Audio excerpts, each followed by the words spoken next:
It's Waxing Lyrical, baby. Hello, Waxers, and welcome to Waxing Lyrical with Mains and Dutch. I'm your host, Mains, and my colleague in the Danger Zone in Rainford. To Mr. Neil Dutton. How are we, Neil? I'm as happy as a parent can be when his child brings a musical instrument home from school that isn't a triangle. Let's be frank. This ain't no fucking banjo neither. This is a trumpet. Well, this is basically. Well, you say tomato, I say tomato. It's only one step down from a drum kit. That's what surely everyone will agree on. Her friend, to make me feel slightly better, her friend has brought home a trombone, which their dog really is not a fan of. F that right off. I think we'll be saying going forward on this scenario. That's a no from me, Bob. Just not going to happen in this lifetime, or the next. If I'm brutally honest about it, Neil, it's week 10. Week 9 was drunk, and we'll get into that. Absolutely off its meds. Like that party that you go to when someone says, "Do you want a shot?" and you say no, and they still get you one, and then you wake up and you're like, "Why am I asleep on the bathroom floor?" It was like every blue Smartie on the planet had been collected and shared out equally among all NFL players. It wasn't pretty. It happened, and we will discuss it from a fantasy and from a real life scenario. We were also going to do mid-season report cards, and we're going to look at each team briefly, give them our scores for the first 9 seasons. Winner for us. 9 weeks, not 9 seasons. That'd be weird. And then we're going to go through fancy darlings, fancy losers, and fancy predictions that are bound to go wrong. Without further ado, let's get on with the show and let's talk about drunk week 9. So Neil, week 9 was, let's be frank, flat out drunk. In real life, Broncos beat Cowboys, batter them. Giants beat Raiders. Jags hold the Bills to 6 points and win. The Cardinals destroyed the 49ers without Kyler Murray or DeAndre Hopkins. And the Titans beat the Rams and they don't have Derrick Henry. Of those, which one was the biggest shock for you? Biggest shock for me was the Jaguars losing to beating the Bills, because while the Bills have not been the finely tuned machine they were last year, they've still been able to move the ball, put points up on the board, and the Jaguars have been shit and are, a mess. They're a sideshow. They haven't been able to stop anyone. But apparently, now everyone's discovered this fancy new trick called Cover 2. Yeah. And it basically destroys any offensive output in the NFL. It's all over. We've gone back to Tony Bloody Dungy. I mean, I know people say, football's cyclical. What goes out comes back. Yeah, that's fine. But come on, Cover 2, just run them out of it. Even I know this. I remember this from the early days of watching Sky with Nick Halling, and him saying, if teams are going to play Cover 2, run them out of it. Or in the modern day, obviously now it'd be, well, just take the check down. Yeah. But apparently, we're not allowed to do this anymore. We now have to turn into crumbling wrecks on offense. I think this game gets played 100 times. The Bills win it 99 times. But seriously, people, there are people in the world that have the same name as each other, but are not the same person. I don't give a shit about it. See, yeah, I understand that. I understand what you're saying, right? There are many John Smiths in the world. There are probably many Josh Allens in the world. That's cool. Are there 2 elite sportsmen called Josh Allen who are so elite that they have reached the pinnacle of their sport, who then play against each other? No, not really. So you don't have to like it, but you do have to. You can go. The Twitter is you and me in a room. Someone says something, you go, huh, yeah, good point that, and then move on to the next thing. But it's in an echo chamber of the internet. So in theory, I would have gone, oh, Josh Allen just intercepted Josh Allen there, and you would have gone, it passes the sweet. And then you would have moved on to the next thing, right? That's what Twitter is. It just so happens that there's a million people all saying that same thing at the same time. See, what you did there was pick Jags Bills and didn't pick the Broncos being 30-0 up in Dallas against Dallas. I do not want to hear that the score was 30-16. I'm not interested. It was 30-0.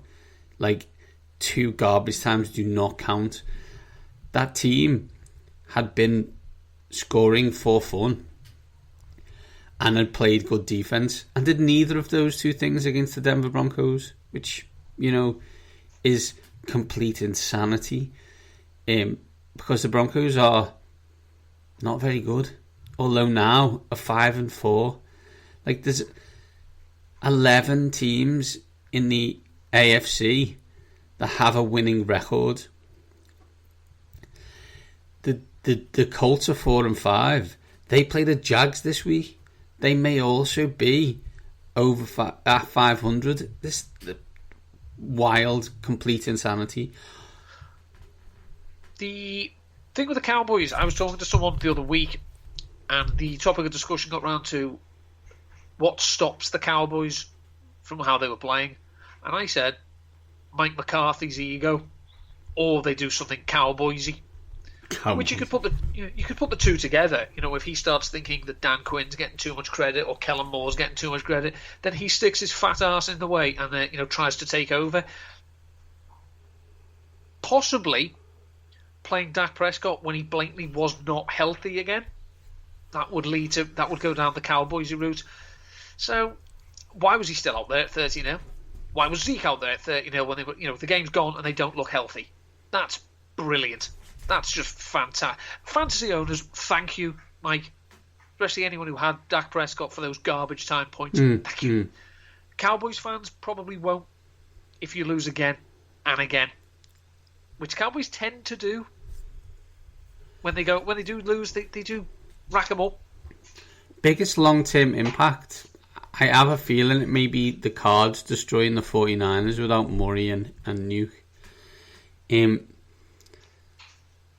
Being a genius has its pluses and minuses. The minus being if people don't believe you to be a genius and you prove that to be accurate by getting beat, by constantly moaning at plays that you picked, and also trading up to get a quarterback who you then refuse to play for another quarterback. Kyle Shanahan should be, and probably is, on a very hot seat in San Francisco. It might help. Now, I'm no quarterback guru. I'll leave that to JT O'Sullivan and Mark Schofield. I'm no quarterback guru, I know. But I believe it might be helpful if a quarterback once in a while put a ball on a receiver's numbers rather than 5 feet above his head, so that when he does catch it, he's coming down into contact, leading to fumbles. Or he doesn't catch it, it leads to injuries. Jimmy Garoppolo excels at both. However, as you pointed out, these are all these pieces that Kyle Shanahan apparently wanted, although the rumours are coming out now that I didn't want Lance, I wanted Mac Jones. Did anyone have week 10 before this started? Anyone had the under on week 10 for this when it wasn't going well? It wasn't going to be his decision. No.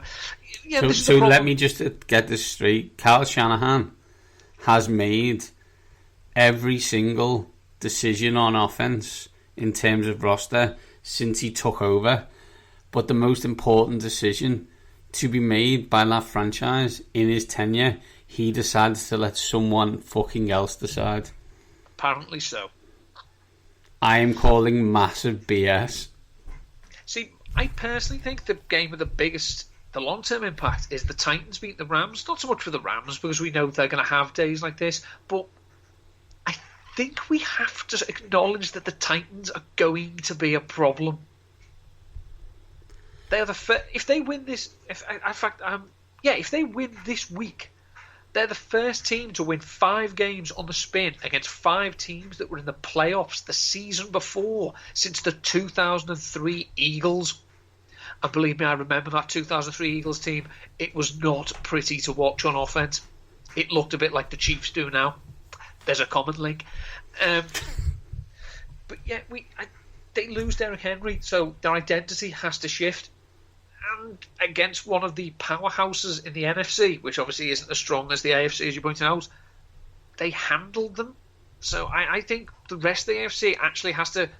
Do you know, they're probably for real. So this is going to be, this, at the end, for years to come, people will be saying, how did the Steelers beat the Bills in week 1? And how did the Titans lose to the Jets? The Titans have still got to play the Texans twice, the Jags once, and the Dolphins and the 49ers, who were impossible freefall. Insanity, Neil. But you know what? It wasn't just, real football where it was insanity. The NFL was also insane in fantasy too. Let me pull up some numbers, Neil. We'll do the same kind of idea on this. I want your biggest shock and biggest chance to stick. Running backs. I'm just going to give you the top 10.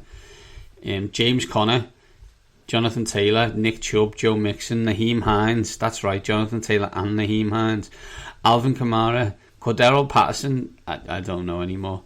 Melvin Gordon, Devontae Freeman, and Najee Harris. So if we take out Taylor, Chubb, Mixon, Kamara, and Harris, is there any bigger shock than 42.3 points from James Conner? I think it's only surprising in the sense that I think a lot of fantasy managers just got bored of James Conner because he wasn't particularly dynamic with the Steelers. He had a horrible offensive line. He always seemed nicked up. And then he goes away and goes to Arizona, where what's he going to do there? He's going to vulture touchdowns from everyone's favourite running back, Chase Edmonds. He's always been a good player. It's just that he was with the Cardinals, he was a vulture. He was a touchdown stealer. Mm-hmm. So it was a case of, I can't start James Conner because he's going to get 4 carries. 2 of them might be touchdowns, but I can't start that. Whereas now he's shown in an offense that didn't have Kyler Murray that he can be a workhorse in an offense that suits him. So I'm not stunned this happened. I mean, I was stunned when he turned on the Jets on that screen pass. Yeah, exactly right. But, I mean, he leads all running backs in touchdowns. It was on the cards because that was the role they brought him in. And now he's got a bit more of an expanded role, considering he's probably going to get those receptions that Chase Edmonds isn't there for. So seeing him score that many was obviously a shock. But I wouldn't be at all surprised if he was a running back 1 between now and whenever Chase Edmonds comes back. In wide receivers, Neil, let's do the top 12. Elijah Moore, Devontae Smith, Keenan Allen, Alameda Zacchaeus. I don't never get his first name right. Hollywood Brown, Darnell Mooney, Cooper Kupp, Malik Turner, Brandon Ayuk, Tim Patrick, Hunter Renfrow, and Michael Pittman. Which one jumps out at you here, and why is it Elijah Moore? Well, Elijah Moore is the king that was promised.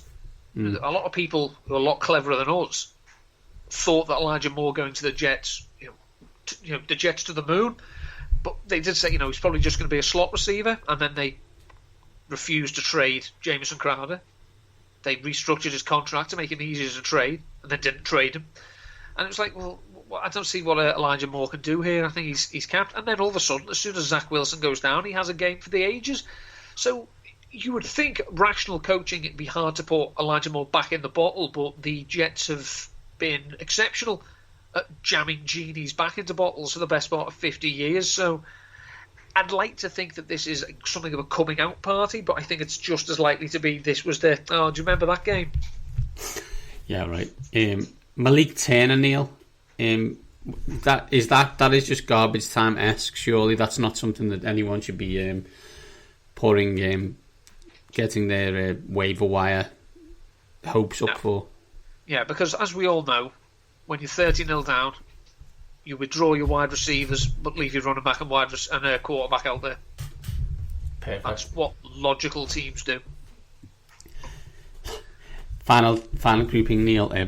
Tight ends. Some great names here: Pat Frieirmuth, George Kittle, Travis Kelce, Darren Waller, Cole Kmet, Steven Anderson, Donald Parman, Jeff Swaim, Evan Ingram, Ryan Griffin, Jared Cook and Dalton Schultz. Talk me through how I see 12 names and 3 of them have San Diego Chargers emblems next to them. I know it's LA. Well, the Chargers know, as every team seems to know now, that you can move the ball on the Eagles as long as you don't try and take deep shots. So instead of saying, okay, we'll just feature Jared Cook, which would have been awesome, they spread the love around with, Donald Parham, who's, comes from the wonderfully named Stetson University. Stephen Anderson has always been an athletic specimen, but he's never been able to catch on with anywhere. The Eagles take away the wide receivers. Darius Slay was playing very well against Mike Williams before he got hurt. Mike Williams, of course, is on the back of milk cartons at the moment. So the players who work the intermediate areas of the field, Keenan Allen, the tight ends, all that. It's just a shame that Jared Cook caught a 2-point conversion while the other 2 caught touchdowns. It is nice, though, is it not, to see a leading scorers of tight ends in a game week and 3 of the top 4 are Kittle, Kelsey and Waller? Does it not feel like nature is healing somewhat?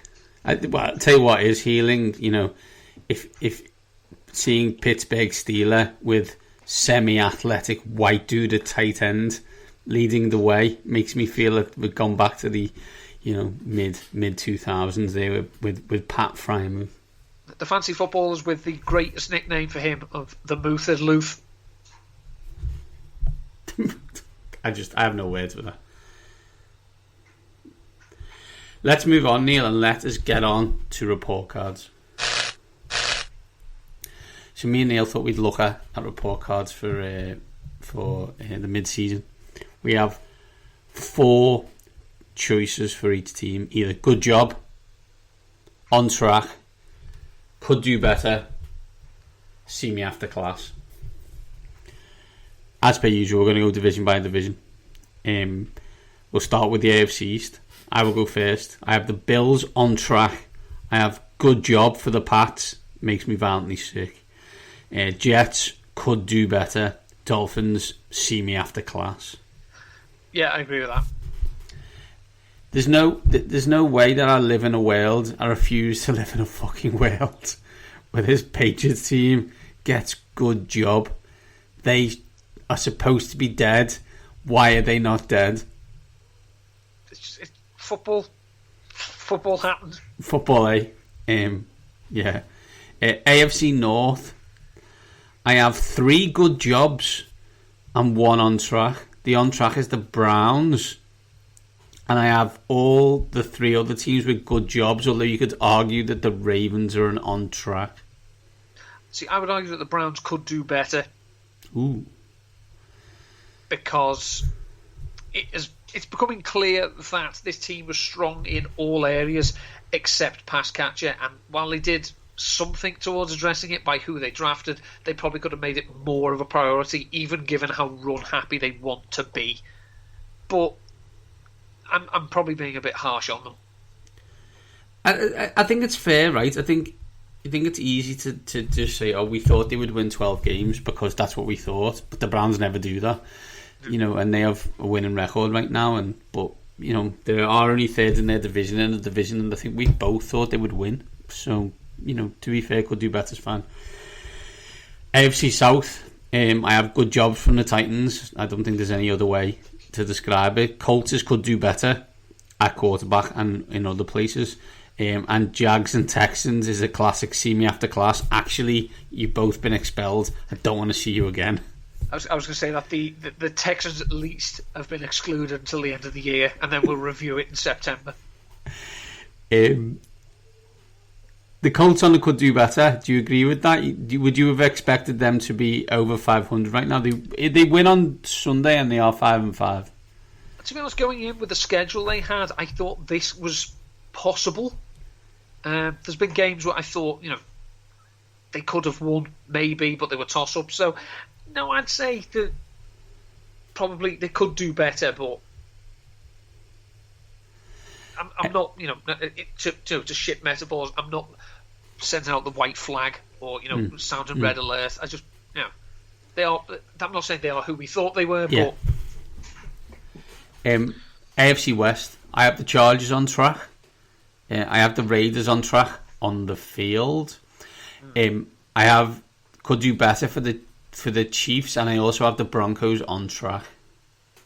See, I have the Raiders as good job because I thought they'd be terrible. Mm-hmm. I've got the Chiefs as see me.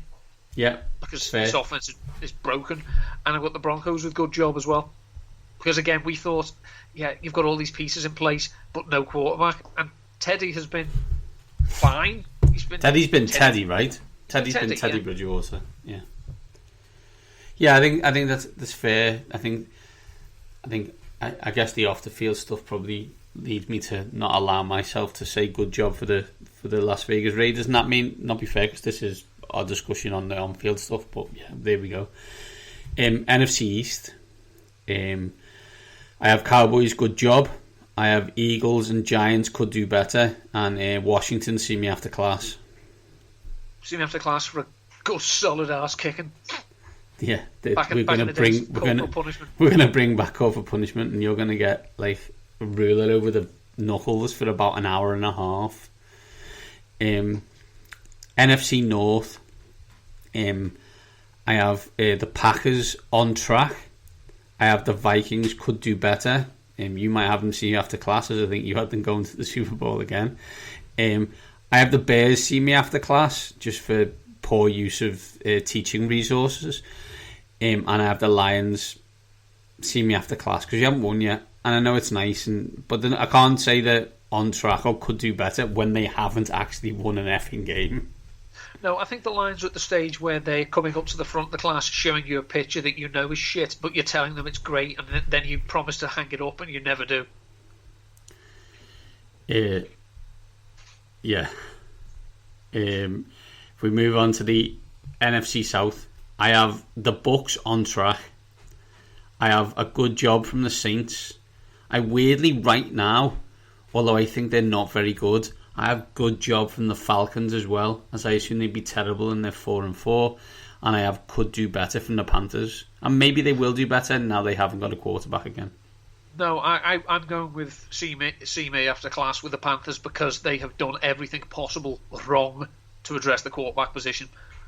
From how they ignored Justin Fields, Mac Jones, they didn't decide, we'll just keep Teddy Bridgewater, and they gave up sizable draft assets to get Sam Darnold. They've done everything wrong, and now they're in the crap.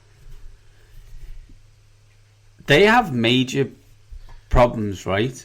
Like, I think they're a team where you thought this time last year, I guess possibly in a similar position to Washington, so I think it's fair that they are a see-me after class scenario where you looked at last year and you thought there was blocks in place, and if they got a few steps right, that they would be a moving forward to a playoff team, challenging team, and they got those steps wrong, and the bits that were good last year have regressed, and now they're just crap. They've been awful since they traded away Dan Arnold. That's their own fault. Final division, Neil, NFC West. I have good job for the Cards. I have the Rams on track, and I have the Seahawks and 49ers both seeing me after class. I would say the Seahawks could do better because, as I said they were Arsenal, and Arsenal never struggle this badly. But I'd say the 49ers, I had gone to the Super Bowl, so yeah, they are. they're staying behind. It'll be a cold day in hell before they're allowed to play football at lunchtime again. Yeah, they're absolutely writing lines like Bart Simpson at the start of The Simpsons, right? Yep. Absolutely. Mid-season report cards, lots of agreement, which is, not always great for radio /podcast /TV, but who cares? There we go. On that note, on where we disagreed with many people on our fancy darlings and losers, so let's get on to them this week. Hello, darling. I think this is open for debate now, Neil, okay? Let's be honest. We've received a little bit of internal strife from friends of ours and people who listen to the show in relation to how they believe two random people from the UK born in Liverpool somehow have ownership and are able to focus and change NFL players' lives. That's basically what we're saying. This week, it could be argued that you went 0-3 on Fantasy Darlings, and I'll tell you why. You picked Tua Tagovailoa. He didn't play. 0 points is not a good thing. Therefore, it's a loss. You also picked Devontae Parker in the same game. Devontae took pity on Tua and decided he also wouldn't play. Also a loss. You then picked Dan Arnold. He had 4 catches for 60 yards, 10 points, and he was tight end 14. I can't argue that loss, Neil. I can't. But I can argue the other two, because in a perfect world, you would have got, to do those takes again. And I know, because we'd spoke to it offline privately, that you would have picked Pat Frieirmuth and James Conner as your fancy darlings. But people don't know that, because these shows are recorded at a moment in time. So I know you picked James Conner and Pat Frieirmuth, but no one else does, and no one else cares. So you just got Tua and Parker. So you have to take the loss. But just be known, everyone who listens to the show, Neil was right. We just didn't all know about it.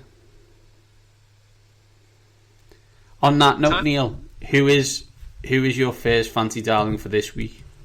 Well, as anyone who listens to Living the Stream will know, this week is an absolute shit show in terms of streaming. So if you are in desperate need of quarterback this week, and if you are, I pity thee, I think the best, most obvious player to go to is Teddy Bridgewater. Bridgewater's had 3 games this season that he has failed to complete 70% of his passes. The Philadelphia Eagles, who the Broncos are playing this week, have had 2 games this season with a quarterback who didn't complete 73% of his passes. Eagles are a massive pass funnel. They're also not very good against the run. They're not very good on defence, to be honest. It was the defence that let them down. They probably, they could have had a chance to beat the Chargers if the defence had made a stop, but it didn't. However, I digress. I don't know how explosive we're expecting Teddy Bridgewater to be. I don't think, he's a 300 plus 3 touchdown type of player like Justin Herbert is. But as I say, if times are desperate this week, go for it. Number 2, Neil. Number 2 is the player that I should have gone with last week, but didn't. But I'll go with him again. It's Pat Frieirmuth. He is, as you say, he's taken the Heath Miller role in that offense. His propensity to work near the line of scrimmage agrees with Ben Noodle Arm Roethlisberger wonderfully well. Not seeing a huge amount of target, but everything that's thrown at him he catches, which is good, especially in the in the red zone, which is where he does a lot of good work as well. They're playing the Lions this week. Now the Lions, if you look on the bare facts, don't give up that much to tight ends. I think they've only allowed the 2nd fewest receptions, but when teams do target the tight ends against the Lions, they give up 10.2 yards per attempt.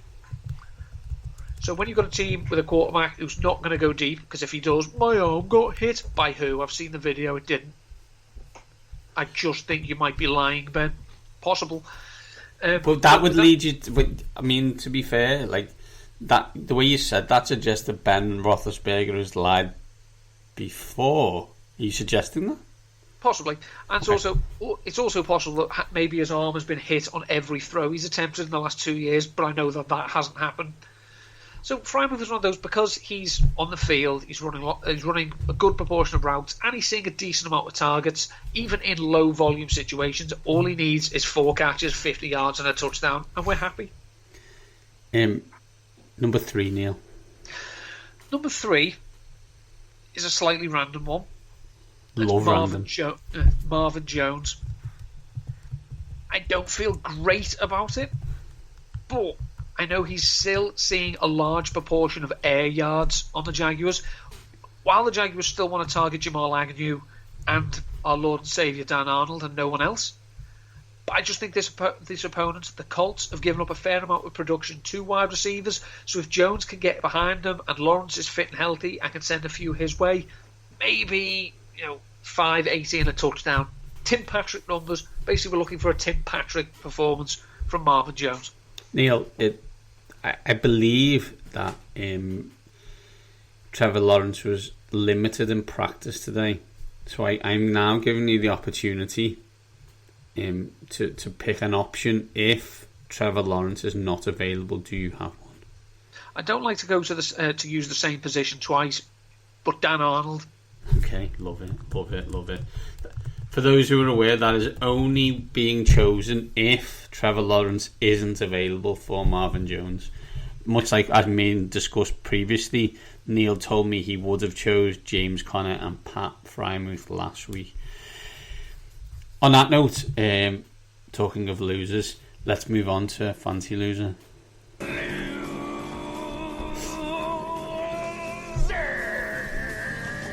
Again, there was a lot of noise about our struggles in some of our picks. What Neil is not struggling with is telling us who is shit at fantasy. He's now 4 weeks on the run nail, this bad boy. He's now 6-3. Last week he picked Mike Williams to be outside the top 36, so outside the wide receiver 3. He had 2 catches for 58 yards. He was wide receiver 46. Win for Neil. Neil, who is this week's fantasy loser? Same position. It's actually going up against Mike Williams' team. And my prediction is that Adam Thielen will, like Williams, finish outside the top 36. Adam Thielen is pretty much living on the Jerome Bettis diet at the moment. Not many touches, not many targets, but when he does catch one, he scores a touchdown. I think that this week, him getting 1 reception for 10 yards and a touchdown, that's not going to be enough to break the top 36. Fantastic, Neil. And now let's get on to our fancy predictions bound to go wrong. Let's not beat around the bush here, Neil. We were big on Green Bay. Screw you, Mike LaFleur. And then admitting that you kind of didn't really plan for any of this. I mean, how did you not know that your franchise quarterback was going to turn into a raving lunatic? Last week, I suggested that Aaron Jones would get over 30 fantasy points. He got 5. They weirdly used AJ Dillon a lot more than Aaron Jones last week, which was flipping bizarre. He was just inside the top 50. Never mind 5. That was a loss. Neil believed that Jordan Love would be a top 5 quarterback. He was not. He was quarterback 17. 14.63 points. Neil, what is your fantasy prediction for this week? My fantasy prediction this week, in addition to Pat Frieirmuth having himself a day, Najee Harris will finish as the RB1 with at least 25 fantasy points against the hapless Detroit Lions. See, I did this. Oh no, I did the other way around. I picked someone for the Lions, didn't I? Neil, I believe coming off a bye, trying to make sure that they show that they are dominant, and also given the fact that he's actually done it previously in the 2007 season, I expect Tom Brady to absolutely boat race the Washington football team. He will be QB1 in fantasy this week and score a hell of a lot of points, 30 plus points for Tom Terrific this week. I'm sure Mr. Dyson will be ecstatic to be rubbing your face in it. I'm now NFL agnostic, so no, I forgot. Rub away, he says without a hint of irony. Neil, that is it for this week. A busy show, jam packed, but we got to go, and I've got to edit this bad boy because I made loads of balls up at the beginning. And so before I do that, where can people catch you going forward this week? Usual stuff, Super Bowl odds tracker on Numberfire. There's a new favourite. They got to the top by not even playing. A tight end report with 3 streaming options this week. And hopefully I'll have my fancy darlings written up a bit more coherently for Nat's show on TalkSport 2 on Sunday. I always love the fact that TalkSport 2 gets a more coherent version of you. I did a pod yesterday, touchdown.co.uk. Got to speak to Judge Somerville about the SEC. Wonderful stuff. We talk about how the Florida have still got a head coach. We talk about Texas A&M and why the college football playoff is a TV show. Spoke to Taib Abu, spoke to Joe Valenzuela, who was a happy Browns fan, and I spoke to Thomas Willoughby, who dropped two bombs. One was that he was ecstatic with his Atlanta Falcons, and the other one was that he's a season ticket holder for Manchester United and has been to both of the two games. And I thought that was insane. I suppose he did it because I had a Liverpool top on, but there you go. One of them things. I didn't even laugh at him because I'm better than that. No, you're not. I'm not, but I didn't laugh. So I don't know why. That. I don't know why I didn't laugh because I'm not better than that. But there you go. Neil, week 10 is upon us. NFL, do me a favour. Drink some water. Before you start, make sure you've eaten. Have some heavy carbohydrate laden food, because if you're going to drink as many drinks as you did in week 9, you're going to need those carbs to soak up that alcohol. Let's not get too drunk. Be safe out there. These top guys are out.